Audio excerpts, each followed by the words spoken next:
کیونکہ یہ جو الیکشنز ہیں اس میں دیکھیں گورنرز کی ریسز ہیں اور میئر کی ریس یہ اسٹیٹ لیول پہ تبدیلی آ رہی ہے. لیکن جو جہاں تک, اور انور صاحب اس پہ بہتر بتا پائیں گے, میں تو پچھلے 2-3 دن سے ٹریول کر رہی تھی, ابھی پاکستان پہنچی ہوں, کہ جہاں تک میں نے دیکھا ہے خبریں کہ ریپبلکن پارٹی ابھی بھی صدر ٹرمپ کو ڈائریکٹلی کرٹیسائز کرتے ہوئے گھبرا رہی ہے اور ہیزیٹیٹ کر رہی ہے. تو وہ شٹ ڈاؤن کو بھی بلیم کر رہے ہیں, وہ یہ بھی کہہ رہے ہیں کہ ہمارے کینڈیڈیٹ کمزور تھے, وہ یہ بھی کہہ رہے ہیں کہ ہمارے جو ڈونرز تھے انہوں نے اس طرح سے ڈونیشنز نہیں دیں, اور ایک وہ یہ کہہ رہے ہیں کہ جو صدر ٹرمپ کے سپورٹرز ہیں جنہیں ہم میگا میک امریکہ گریٹ اگین کے حوالے سے میگا کراؤڈ کہتے ہیں, وہ تب باہر نکلتے ہیں جب صدر ٹرمپ کا نام بیلٹ پہ ہوتا ہے, اور جب وہ صدر ٹرمپ کو ووٹ دینے نکلتے ہیں تو ڈاؤن بیلٹ جس کو کہتے ہیں کہ اس بیلٹ پہ جس کا نام ہوتا ہے ریپبلکن اس کو اس سے فائدہ ہوتا ہے. مگر چونکہ صدر ٹرمپ کا نام بیلٹ پہ نہیں ہے تو وہ میگا سپورٹرز اس طرح سے نہیں نکلے. تو یہ اور اب یہ باتیں ہو رہی ہیں کہ 2026 میں میگا کو کیسے نکالا جائے. ایک اور چیز جو ہم نے دیکھی کہ صدر ٹرمپ نے اس الیکشن میں اس طرح سے کیمپین میں حصہ نہیں لیا جس طرح سے یوزلی پارٹی کا لیڈر لیتا ہے. وہ خود سے کسی کیمپین میں نہیں گئے, انہوں نے فنڈ ریزنگ نہیں کی, انہوں نے جو ریلیز میں سپیچز بھی کی وہ بھی کال ان کر کے کی, فزیکلی نہیں گئے. تو بہت ساری چیزیں ہیں ابھی, تو یہ بہت ہی بلیک اینڈ وائٹ ابھی سچویشن نہیں ہے.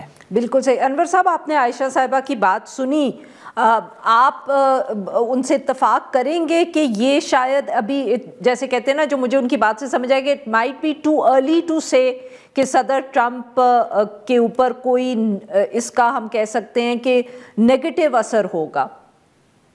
بالکل میں ان سے ایگری کرتا ہوں, لیکن اس سے پہلے میں تھوڑی سی خبر بھی ایڈ کر دوں. اور بھی جگہوں سے اس دفعہ یہ ہوا ہے کہ کئی مسلمان جیتے ہیں. مثلا سنسناٹی بہت بڑا شہر ہے, وہاں سے جو ہے ایک مسلمان جیتے ہیں, آفتاب پوری وال, اور وہ انہوں نے ہرایا ہے جے ڈی وینس جو وائس پریزیڈنٹ ہیں ان کے بھائی کو. اس کے علاوہ 2 اور میئر میشیگن سے, ڈیٹرائٹ وہی بڑا شہر ہے, وہاں سے بھی جیتے ہیں, اور میشیگن میں ایک اور بھی مسلمان ہیں. وہ تو اس دفعہ کافی مسلمان کینڈیڈیٹس اوپر آئے ہیں. ایک نیا ٹرینڈ نظر آ رہا ہے کہ وہ مسلمان جو کہ بالکل پولیٹیکل پروسیس میں پارٹیسپیٹ نہیں کر رہے تھے وہ بھی اب مجبور ہو گئے ہیں پارٹیسپیٹ کرنے پر. تو یہ ایک پازیٹیو ٹرینڈ ہے.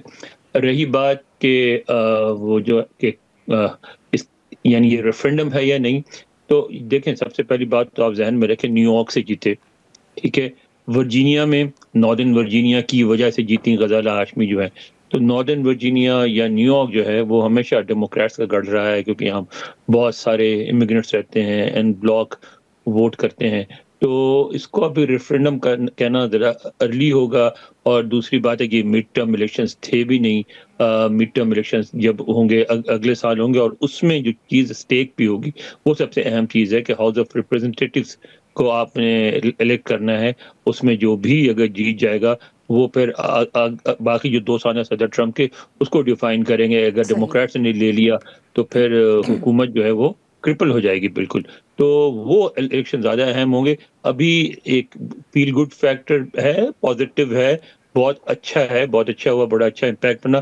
بلکہ ایک حد تک میں سمجھتا ہوں کہ ہاں ٹرمپ پہ ایک طرح سے ٹرمپ فیکٹر تو بہت ہے. یہ میں نے ایک سروے بھی کیا یہاں سی بی ایس نے, اور ووٹر سے پوچھا کہ کیا Trump was a factor in your voting preferences, تو 53% نے کہا کہ ہاں اٹ واز. تو ٹرمپ فیکٹر تھا. ہمارے ہاں ورجینیا میں ایک صاحب ہیں جے جونز جو اٹارنی جنرل کا الیکشن لڑ رہے تھے, انہوں نے ایک ہاؤس اسپیکر تھے ریپبلکن ورجینیا کے, اس کے خلاف انہوں نے 2 سال پہلے ٹویٹ کیا تھا جس میں انہوں نے کہا تھا کہ وہ چاہیں گے کہ ان کے بچوں کو ان کی بیوی کے سامنے گولی مار دی جائے. اور اس کے بعد وہ اتنے ان پاپولر ہو گئے تھے. جو اسپین برگر ہیں جو ابھی الیکشن جیتی ہیں, انہوں نے ان سے سوال بھی کئی دفعہ کیا گیا, لیکن انہوں نے بھی ان کو اون کرنے سے انکار کر دیا. انہوں نے کہا بھی آپ کی مرضی, ووٹ دیں یا نہ دیں, ہم نہیں کہتے. پھر غزالہ ہاشمی نے تھوڑی سی ان کی فیور کی تھی, مگر کوئی بھی ڈیموکریٹس ان سے ایسوسیٹ بھی نہیں ہونا پسند کرتا تھا. اور اس کے مقابلے میں جو تھے وہ صدر ٹرمپ کے فیورٹ تھے, جیسن میارس, اور انہوں نے اپنے جلسے میں کہا تھا گو جیسن گو. اور سارے سرپرائز ہو گئے جب جے جونز جیت گئے. جے جونز کی جیت بہت بڑی سرپرائز تھی. بالکل ٹھیک جی, اور اس میں کہہ سکتے ہیں بالکل صحیح. جی ناظرین یہاں پہ لیتے ہیں ہم ایک چھوٹی سی بریک. We'll be right.